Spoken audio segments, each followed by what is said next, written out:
हारने के बाद ट्रंप व्हाइट हाउस में रहता है तो ये चौथी दफा होगा, पहली दफा नहीं होगा। 3 बार ऐसा हो चुका है। 3 बार ऐसा हो चुका है। एक दफा होता है 1800 में, एक दफा हुआ है 1824 में और आखिरी दफा हुआ है 1876 में। ठीक है। 1800 में जो था वो हुआ था, वो जीता था थॉमस जेफरसन। ठीक है। और 1824 में जीता था जॉन एडम्स। और तीसरा जो है बहुत रेलेवेंट, अब अमेरिका का जो आइन है ये बेसिकली पॉपुलर वोट के बारे में कोई गुफ्तगू नहीं करता, पॉपुलर वोट के बारे में उसका कोई तस्वर ही नहीं है। ये रियासतों को अहमियत देता है, इलेक्टोरल्स पे नहीं इलेक्टोरल बाद आ जाता है। सबसे अहम तरीन जो यूनिट है अमेरिका की सियासत का वो रियासत जो कहेगी वो इंपॉर्टेंट है, वो जिस तरह भी कहे। उसमें अमेरिका का जो एक आर्टिकल 2 सेक्शन 1 क्लॉज 2 and 3, ये मैं पढ़ देता हूं। ईच स्टेट शैल अपॉइंट, ठीक है, हर रियासत नामजद करेगी, in such a manner as the legislature thereof may direct a number of electors equal. हर रियासत नामजद करेगी जिस तरह असेंबली कोई प्रोसेस बना दे। अगर असेंबली ये कहे कि हम चुन के भेजेंगे तब भी ठीक है, असेंबली कहे कि लोगों से पूछ लें तब भी ठीक है, रियासत ये नामजद करेगी। उसके बाद होगा ये कि वो बंदे जो है वो इलेक्टर, अब ये जो इलेक्शन है ये आइन के अंदर नहीं दिया हुआ, ये रियासतों ने दिया हुआ है। सही। अब रियासत अगर किसी वक्त कन्फ्यूजन हो जाए तो वो इलेक्शन खत्म करके कहे कि हम अपनी असेंबली में से 10 बंदों को चुन के भेज देते हैं, क्योंकि हम भी तो मुंतखब लोग हैं, तो हम भेज दें तो नॉमिनेट हो जाते हैं। तो इस वक्त 9 स्विंग स्टेट्स हैं इस वक्त जो जिनके वोट, इनका तो मुअल्लक रियासतें, इधर से उधर इधर से उधर, जिनमें सिर्फ एक रियासत जो है मिशिगन, उसमें डेमोक्रेट्स हैं बाइडेन के, बाकी 8 में ट्रंप हैं। अब कानून आइन ये कहता है कि जिस वक्त इस तरह की सूरत हाल होगी तो होगा क्या, ट्रंप पर सिर्फ एक काम करना छोटा सा कि इनको चैलेंज करना है। पहले वो कोर्ट ऑफ लॉ में चैलेंज करेगा, और ट्रंप के खिलाफ फैसला आता है तो ट्रंप हायर अदालत में चले जाएगा, ट्रंप के हक में फैसला आता है तो डेमोक्रेट्स जो हैं वहां चले जाएंगे। इस दौरान ट्रंप जो है एक कॉन्स्टिट्यूशनल गेम शुरू करता है और वो अपनी रियासतों को कहता है कि भाई हम इलेक्शंस कदम करा देते हैं, हम अपने बंदे नॉमिनेट करके वहां भेज देंगे। ठीक है। जब वो भेजेंगे तो फिर डेमोक्रेट्स जो है वो अदालत में जाएंगे, ये गलत हो गया, क्योंकि जब इलेक्शन हो गया तो इलेक्शन को कोई कलम नहीं करार दे सकता, आईनी जंग शुरू हो जाएगी। इस आईनी जंग के चलते चलते 6 जनवरी आ जाएगी। ठीक है। उस 6 जनवरी में वो चीज होगी जो जब इजलास बुलाया जाएगा इलेक्टोरल कॉलेज का। अब मैं जरा पढ़ देता हूं क्या हुआ था 1876 में। Election between Democrat Samuel Tilden and Republican Rutherford hedge, the election saw disputed returns in 4 states, Florida, south Carolina, Louisiana and Oregon.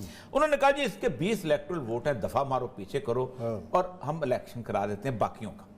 अब ये अगर वो करता है तो उसके अंदर जो अब होगा कि अब अगर ट्रंप को 2 एक रियासतों को कहता है कि अपने वोट तुम ना भेजो, ये वो नॉमिनेशन ही नहीं करते अभी तक जो सूरत हाल। Excluding those 20 disputed electors, Tilden had 184 pledged electors and of the 185 उसने 184 लिए, और मुकाबले में जो दूसरा था हेज, उसने लिए थे 165। अब ये जब हो जाएगा तो यहां 270 को नहीं ले सकेगा। फिर आइन ये कहता है कि क्या होगा, रियासतों को कहा जाएगा कि अब इन दोनों में से सदर चुन लो।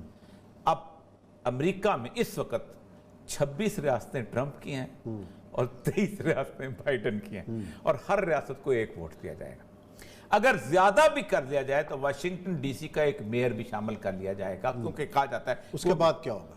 उसके बाद अगर ट्रंप नहीं उतरता, ऐसे हो जाता है तो जो बाइडेन को जो इतना वोट मिला है, हाँ मैम, वो कहां जाएगा। तो कहीं भी नहीं। जैसे टिल्डन अमेरिका तो फिर तबाही की तरफ बढ़ेगा। अब बता, अब क्यों नहीं एस्टेब्लिशमेंट क्यों नहीं जा रहे ट्रंप के खिलाफ? ना उस वक्त गई थी, ना 1800 में गई थी, ना 1824 में गई थी, ना वो अपने सिस्टम को खराब नहीं करना चाहते। ये इतना बड़ा वोट मिला था उसको, हेज को, उसको टिल्डन को, खत्म, गॉन। क्यों? उसकी वजह ये थी समझते कि अब इस वक्त और मसला है। ट्रंप ने 4 काम किए हैं। ट्रंप ने 4 ब्रीफिंग्स जो थी वो उसको नहीं लेने दी, बाइडेन को नहीं देने दी, उन्होंने कहा जाओ, मना कर दी। ऐश कर। जिस बंदे ने, पेंटागन के चीफ ने, आप सोच सकते हैं कि इस वक्त अमेरिकन प्रेसिडेंट के पास इख्तियार ही नहीं होता, उसको ब्रीफिंग नहीं दी जाती। उस बंदे ने पेंटागन का चीफ चेंज किया, वो चुप करके चला। क्यों चला गया? अमेरिकन एस्टेब्लिशमेंट इस बात से खौफ सता है कि ट्रंप ने पहली दफा अमेरिका के 74% गोरों को आर्म्ड कर दिया हुआ है। और वो कहते ये हैं कि ये वो लोग हैं कि जिनको ट्रंप ने ये सिखा दिया है कि यार तुमसे इक़्तिदार छीन रहे हैं ये 4 लोग मिलकर, ये तो तबाह हो गया। जैसे हमारे यहाँ नारे चलते हैं भाई ट्रंप वही कर रहा है। अब उसमें एक तो ये चीज है, दूसरा वो ये करेगा और जिसके आगाज हो चुका है जरा पाकिस्तान के हवाले से कि वो कोई ना कोई आलमी जंग जो है वो छेड़ेगा। उसके ऊपर बाकायदा कॉन्स्टिट्यूशन मौजूद है उसको स्टे करने। आलमी जंग कहाँ छिड़ सकती है? आलमी जंग सिर्फ चाइना, इंडिया और पाकिस्तान में छिड़ सकती है, जो उसका अगला महाज है। अब क्यों इंडिया में तेज हुई है?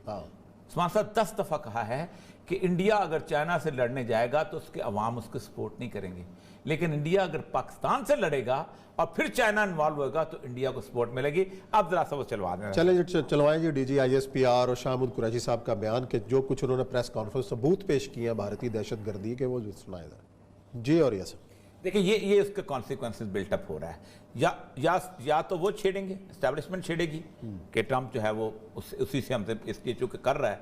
और ट्रंप के ऊपर सबसे बड़ा इल्ज़ाम ये किया जाता है कि ट्रंप ने अमेरिका को पूरी दुनिया से बाहर निकाल दिया था। ये आखिरी 4 साल थे जिसमें अफगानिस्तान से ट्रंप ने इंडिया को भी निकाल दिया, सबको निकाल दिया था। लेकिन जब ये जंग छिड़ गई तो ट्रंप फंस जाएगा। वो तो उसको सारी की सारी फौजें वहां पर भेजनी पड़ेगी। वो कहता था कि नहीं अपने मुल्क से। तो ये बुनियादी तौर पर जो तेज़ी आई है, ये तेज़ी बुनियादी तौर पर इसलिए आई है, मैंने पहले भी कहा था कि पाकिस्तान अब एक अपना उसको अंदाज़ा हो गया है कि आइंदा जंग हुई तो जैसे 65 में अमेरिका ने हमारा साथ नहीं दिया था और 71 में साथ नहीं दिया था, अब भी अमेरिका हमारा साथ देने वाला नहीं है। अमेरिका ने इंडिया के साथ अपने तल्लुकात बना लिए हैं, उस जंग में अमेरिका के साथ है। वो जो पेंटागन की नवंबर 2019 में स्ट्रेटजी आई थी इंडो पैसिफिक, उसमें पाकिस्तान एग्जिस्ट ही नहीं करता।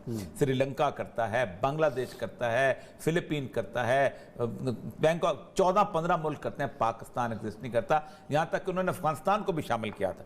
अब वो अफगानिस्तान को शामिल करते हैं लेकिन उस तरह नहीं करते हालात में। अच्छा। तो ये जो अभी एस्केलेशन हुई है ये किसी बिग वॉर की तरफ, और मैं आज समझता हूँ कि अगले 3-4 हफ्ते के अंदर पाकिस्तान और हिंदुस्तान के बॉर्डर पे एक बहुत बड़ी वॉर जो है वो छिड़ जाएगी। और ये वो वॉर होगी जिसको किसी ने रुकवाना नहीं है। इससे because they want to escalate the war, they want कि इस पूरे रीजन को डिस्टर्ब रखा जाए। अगर डिस्टर्ब नहीं रखेंगे तो CPEC कंप्लीट हो जाएगा। अच्छा, और ये सब